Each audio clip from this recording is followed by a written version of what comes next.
Now, I wonder if this is something that you've experienced yourself, but driving at night can be often quite tricky depending on the conditions, but particularly when you are dazzled by someone who's forgotten to turn off their full beam.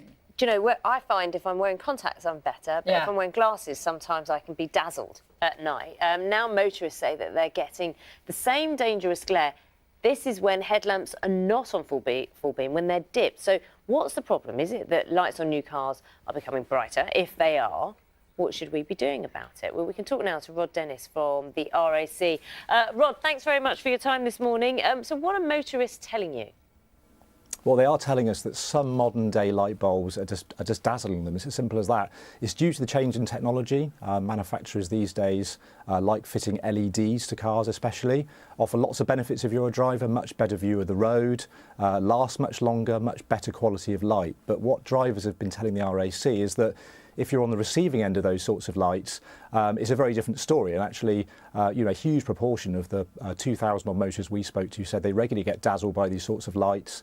15% reported they were even involved in a near miss because they basically lost a view of the road as a result of some of the lighting. So we think there is an issue here and something that needs to be looked at. What's the issue then? Because there are EU regulations, aren't there, in terms of how bright lights can be.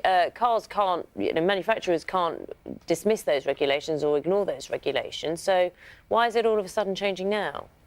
That's absolutely right. So the United Nations actually at an international level sets down the regulations that are then handed down to like the EU government, and then that goes through to vehicle manufacturers, as you say. There are very strict guidelines. We're not saying that there's any lights out there that aren't meeting those guidelines, but it's due to the sort of technology and the kind of way our eyes actually receive the light, especially through L.E.Ds. It's a much shorter wavelength. It's a bluer light, and our eyes react sometimes quite negatively to that sort of light. Lots of sort of fine points of light on the road, if they're not at exactly the right angle, can dazzle people. And clearly the figures that we're putting out today are so significant in terms of the number of people that are reporting this problem, and also the number of people who are telling us anecdotally that this is what they're finding, that we think something needs to be done about it. Well, the good news is, sure, the good news is actually it is being looked at, and our understanding, we've spoken to the government about this, and our government in the UK has taken this back to the United Nations. There is now a working group looking specifically at glare in connection with these sorts of headlights, and what that might well mean is that the direction of some of these lights might need to be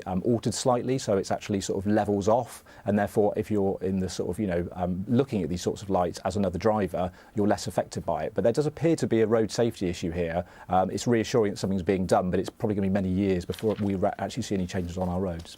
Rod Dennis from the RAC, thanks very much for taking us through all of that. Thank you. Thanks.